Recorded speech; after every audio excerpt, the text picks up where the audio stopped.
अश्वनी कुमार कौशिक अमित शाह गृह मंत्री घोषणा 31 मार्च 2026 तक नक्सलियों के खत्म होने की घोषणा की गई है। इस विषय विचारधारा को मुख्य धारा मार्गेम कार्यक्रम से जोड़कर उत्तर दक्षिण बस्तर नक्सली विचारधारा खत्म होगी। दंतेवाड़ा के खूंखार नक्सली लीडर हिटमा व उसकी पत्नी का गांव पूर्ववर्ती में अंत्येष्टि कड़ी सुरक्षा के बीच अंतिम संस्कार किया गया। अब नक्सली सिलेंडर के समर्पित करने के मूड में आ गए। पुलिस अधीक्षक नारायणपुर रॉबिन्सन गुड़िया ने जानकारी दी कि आज की कार्रवाई के बाद वर्ष 2025 में जिले में कुल 287 माओवादी कैडर हिंसा त्याग कर मुख्य धारा में शामिल हो चुके हैं। यह आंकड़ा बताता है कि क्षेत्र में विश्वास, शांति और विकास की प्रक्रिया लगातार गति पकड़ रही है। बस्तर रेंज के पुलिस महानिरीक्षक सुंदर राज पत्तिलिंगम ने कहा, जिला नारायणपुर में 28 माओवादी कैडरों का पुनर्वास ये दर्शाता है कि हिंसक और जन विरोधी माओवादी विचारधारा का अंत अब निकट है। लोग पुनः मार्गेम पुनर्वास से पुनर्जीवित पहल पर भरोसा जताते हुए शांति, गरिमा और स्थायी प्रगति का मार्ग चुन रहे हैं। शांति स्थापित करने, पुनर्वास सुनिश्चित करने और समावेशी विकास को आगे बढ़ाने के लिए पूर्णतः प्रतिबद्ध है। ये दक्षिण बस्तर अब नक्सल मुक्ति की ओर। बस्तर में सबसे पहले माड़ डिवीजन रूपेश और साथियों के आत्मसमर्पण करने के बाद नक्सल मुक्त हो गया है। अब पश्चिम और दक्षिण बस्तर मुक्त हो रहा है। इस कार्यक्रम को लेकर बस्तर रेंज इस घटना को लेकर कहा है कि पूना मार्गेम कार्यक्रम पूना मार्गेम पुनर्वास से पुनर्जीवन पहल के अंतर्गत आज जिला नारायणपुर में एक महत्वपूर्ण एवं निर्णायक उपलब्धि दर्ज हुई, जहाँ कुल 28 माओवादी कैडर, जिनमें 19 महिला माओवादी भी शामिल है, ने हिंसा का रास्ता छोड़कर सामाजिक मुख्य धारा में लौटने का निर्णय लिया। ये हिंसा से दूरी बनाने और कानून व्यवस्था पर विश्वास का एक स्पष्ट और सकारात्मक संकेत है।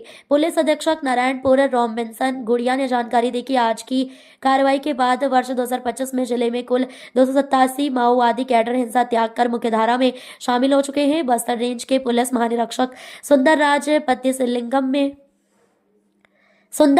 पत्तिलिंगम ने कहा कि जिला नारायणपुर में 28 माओवादी कैडरों का पुनर्वास ये दर्शाता है कि हिंसक और जनविरोधी माओवादी विचारधारा का अंत अब निकट है।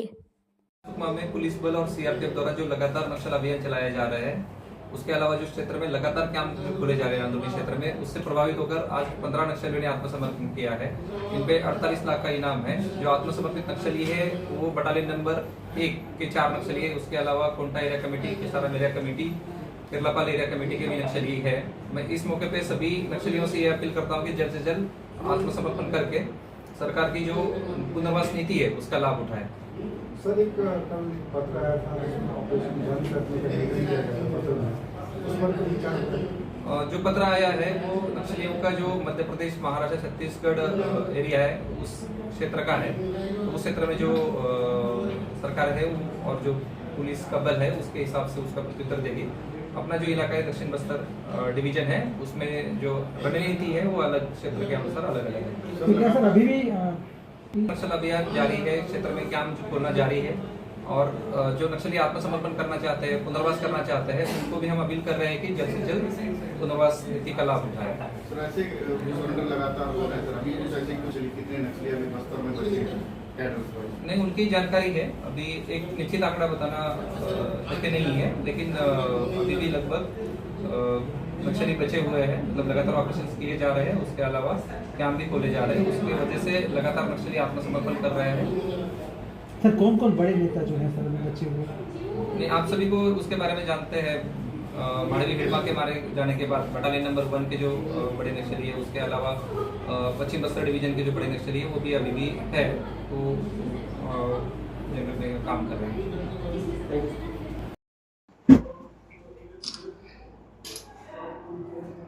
थोड़ा दीपक और आगे कर रहा ठीक है।